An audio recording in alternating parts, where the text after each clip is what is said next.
Alors bonjour, mes chers abonnés, ici c'est Jordan Kang et bienvenue dans cette nouvelle vidéo YouTube dans Parcours d'ingénieur, ma chaîne YouTube. Alors aujourd'hui on va parler de l'immigration. J'ai une mauvaise nouvelle pour les, les futurs étudiants qui ont une admission ou bien qui comptent faire une admission dans les collèges non subventionnés au Québec. Alors la nouvelle est sortie ce matin. À partir de l'automne 2023, les diplômes émis par ces collèges ne seront plus reconnus par le gouvernement du Québec, du Canada en fait. Ce qui veut dire que si vous obtenez votre diplôme à partir de 2023 en avant, vous ne pourrez plus travailler au Canada parce que votre diplôme ne sera pas reconnu.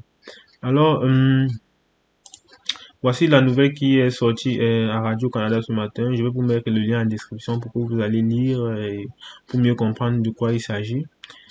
Alors ici, on peut un peu rouler pour vous montrer un peu ce que parle le ministre. Alors ici, il dit l'enquête a révélé des enjeux d'intégrité dans les façons de recruter les étudiants internationaux par certaines institutions privées au Québec. Ça m'apparaît extrêmement important de s'assurer d'une meilleure intégrité de notre système. En fait, il dit, et c'est le ministre de l'Éducation québécois essaie de dire que il a constaté que la façon dont les élèves avaient les admissions dans les universités, dans des collèges, n'était pas réglementaire, donc ça ne respectait pas les normes. C'est pour ça qu'il a décidé d'arrêter euh, d'arrêter de délivrer des diplômes pour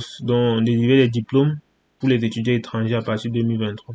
Donc, si vous comptez faire une demande à une université qui est non subventionnée, dans un collège qui est non subventionné, je vous conseille d'arrêter et de chercher plutôt un collège subventionné ou bien un cégep. Alors, il dit que ça va évidemment contribuer à s'assurer que les personnes qui demain ici contribuent à notre marché de l'emploi et à notre communauté plutôt que de servir à des programmes, de ces programmes-là comme parcelle pour aller ailleurs au Canada. C'est-à-dire que il fait ça euh,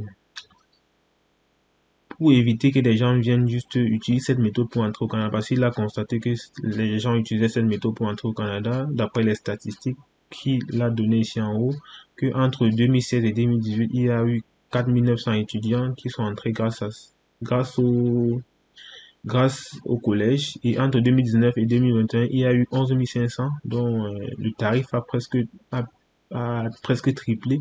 Donc c'est un peu pour cette raison qu'il a décidé de bloquer ce tuyau. Alors, c'était tout pour cette vidéo. Donc ici, je vais seulement vous présenter la liste des universités, la liste des collèges du Québec qui sont non subventionnés. Cela pourra vous aider à mieux préparer votre demande d'admission pour ne pas tomber dans le piège. Alors, dans la prochaine vidéo, je vais vous montrer la liste des collèges qui sont non subventionnés par le gouvernement du Québec. Alors, ciao, ciao.